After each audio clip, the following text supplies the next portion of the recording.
রাজ্যের শিক্ষা দপ্তর আর একটু সিদ্ধান্ত নিয়েছে, সেটা হচ্ছে আমাদের ছেলেমেয়েরা স্কুলে যেতে পারছে না। আর সেই কারণে যে এনসিইআরটি সিলেবাস, সেই সিলেবাস যদি তার মধ্যে টিচারের ক্লাস না নেওয়া হয়, সেটা বুঝতে স্টুডেন্টদেরকে অসুবিধা হয়। আর সবাই তো টিউশন রাখতে পারে না। ত্রিপুরাতে অনেক গরিব পরিবার রয়েছে যারা টিউশন রাখতে পারে না।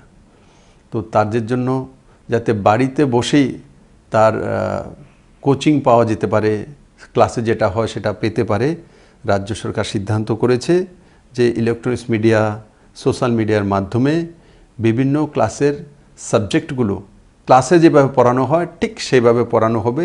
তার জন্য একটা সময় নির্দিষ্ট করে জানিয়ে দেওয়া হবে এবং ঘরে বসেই আপনার ছেলে মেয়ে কোচিং পাবে এবং সেই ক্লাসের যে প্রিপারেশন সে ঘরে বসে করতে পারবে। রাজ্য সরকার আজকেই সেই সিদ্ধান্ত নিয়েছে।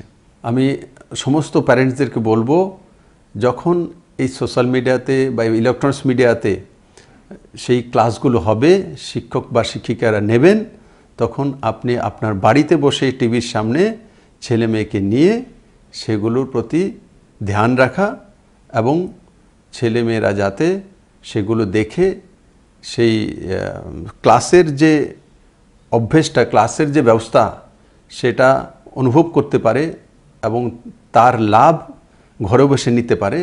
তার জন্য প্রত্যেক গার্জিয়ানকে বলবো আপনারা অগ্রণী ভূমিকা পালন করবেন, সেটা আমি আশা করি।